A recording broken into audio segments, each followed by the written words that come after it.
How did this guy get a $100,000 settlement for a back injury from a minor car accident, yet this person got just $10,000 for a similar injury from a horrific wreck?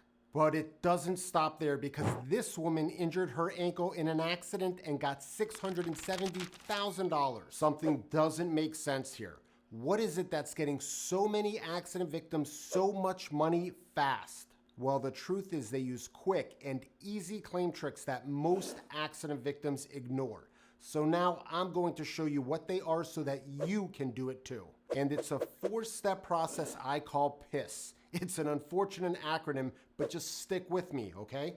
So before we move on to PISS together, let me show you what will happen if you don't use this 4-step process. If you don't use it, you'll likely spend months or years not getting a settlement offer, or you'll get a crappy offer, be stressed out, be tangled in legal red tape, and fail. So let's look at the P in PISS. The first thing you need to do is be prepared. If you aren't prepared, it'll delay you getting paid.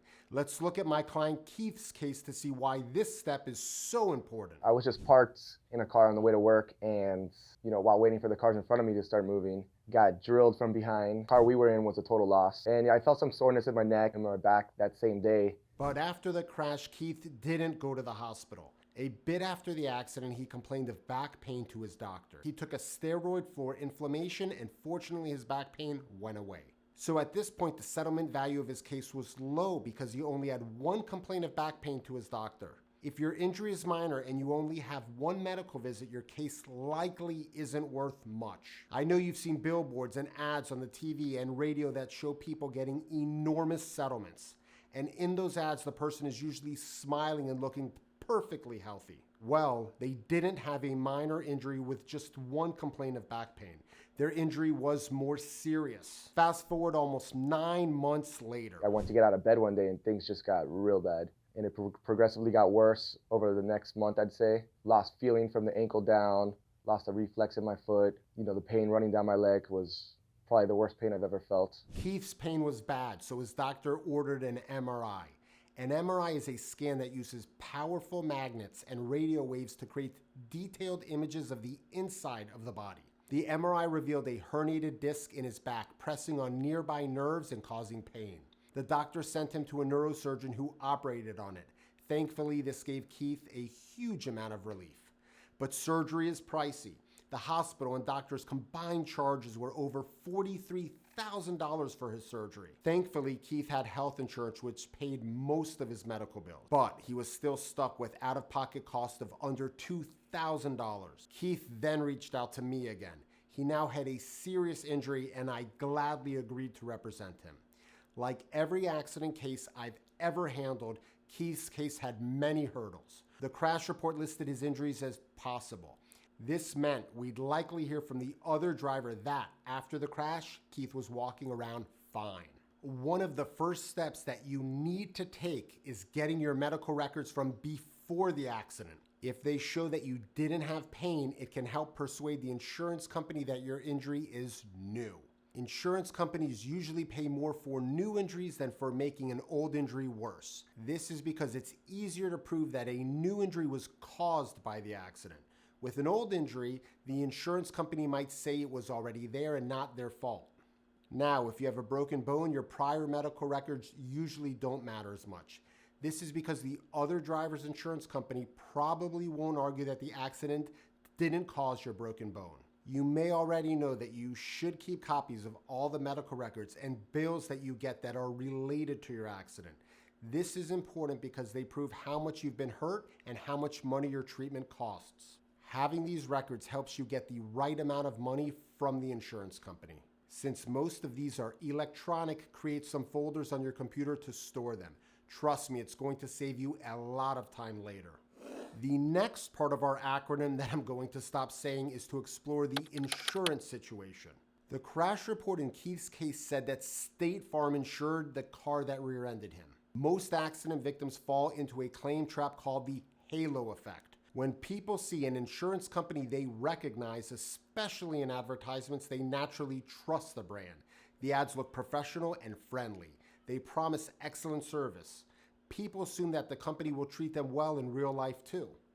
This is called the halo effect. It means the positive feelings and trust you get from the ads make you believe that everything about the company is good. For example, insurance companies like State Farm and all others run ads showing happy customers, friendly agents, and fast solutions. These ads make viewers feel good about the company and trust them. But when it comes to handling claims, the same company often tries to save money by underpaying or denying claims. Accident victims are often surprised and disappointed because they expected the company to be as wonderful as the ads made them believe. This is because the halo effect made them think the entire company, including how they handle claims, would be as perfect as their ads. So, the next time you see an insurance company's professional and kind ads, remember that their real-life actions often don't match up. Even though you shouldn't trust insurance companies, they are still important. If someone else causes an accident or injury, like in a car crash or slip and fall, their insurance can cover your costs. Without this insurance, you might have to pay for medical bills and other expenses on your own. Liability insurance helps make sure you get the money you need when someone else is at fault. Here's where the power struggle comes into play. When the person who causes the accident has a low insurance limit, it puts more pressure on their insurance company to settle quickly. This is because they risk having to pay extra beyond the policy limits if they act in bad faith. So there's more pressure on the other driver's insurance company to pay you faster when their driver has a low insurance limit. But if the at-fault driver has a high insurance limit, there's less pressure on their insurance company to settle fast. They can take their time, sit back, and earn interest on their money. Insurance adjusters often juggle over 150 claims at any time, so they aren't in a rush to settle your claim. In this situation, the insurance company has the leverage and settlements can take longer. Understanding this power struggle can help you strategize your claim better and know what to expect from the insurance company. One nice thing about car crash claims is that you often know the name of the insurance company who insures the driver that hit you. This is because the crash report will usually list the other driver's insurance company. On the other hand, in cases where you're injured on someone else's property, you often don't immediately know which insurance company insures them. But whether you have a car crash, slip and fall, or other type of accident, there's a simple step that you should take. This proven step is the only way to ensure that the insurance company is being honest with you, at least regarding one aspect of your case. This step is important because people handle your claim. And anytime you mix people and money, there's a chance of greed, which can lead to dishonesty. Sending a written request to the insurance company for their coverage details is crucial. Without this step, you risk being in the dark about the resources available for your claim. And you could potentially leave substantial money on the table. Many drivers only carry the minimum required insurance, and knowing this up front can help you strategize effectively. The other driver's bodily injury liability coverage is called BI coverage. It pays for your medical bills, pain and suffering, and lost wages if the other driver is at fault. In Keith's case, I sent a letter to State Farm asking how much insurance the other driver had. They insured the driver with $100,000 in BI coverage. When you notify the other driver or company's insurer, give them some basic facts, but don't go into too much detail. They can use what you say in your letter against you. In the same letter you sent to the insurance company, ask them to preserve evidence. You need to request in writing that they preserve evidence because it's crucial for proving your case. Request it early because evidence disappears fast. This could include asking them to preserve the following: video surveillance of the accident, the car or the alleged hazard that caused your injury, and any event data recorders that recorded the vehicle's speed. Nearly every car made in the past 15 years has an event data recorder known as a black box in it. It records the speed before and during the crash, as well as braking activity and much more. Don't just send your letter requesting preservation of evidence to the other side's insurance company. You need to also send this letter to the driver and owner of the car that caused your crash. If you were injured while out of business, send them this letter too. Asking the insurance company doesn't require them to preserve the vehicle or hazard. That's the law, at least in Florida.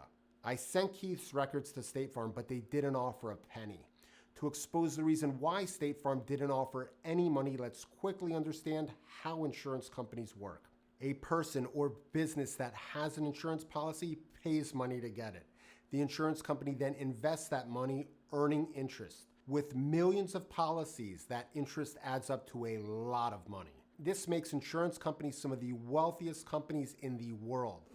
7 of the largest companies by sales in the US are insurance companies. The longer State Farm delayed paying Keith, the more money they would make from interest, all while Keith didn't get a penny. But that wasn't the only reason why State Farm didn't offer a cent. They weren't convinced that the crash caused Keith's back injury. I assume that the claims adjuster thought that Keith injured his back either before the crash or after the crash, but not during the crash. Now you focus on strategy, which is often the difference between you getting no settlement or a large one.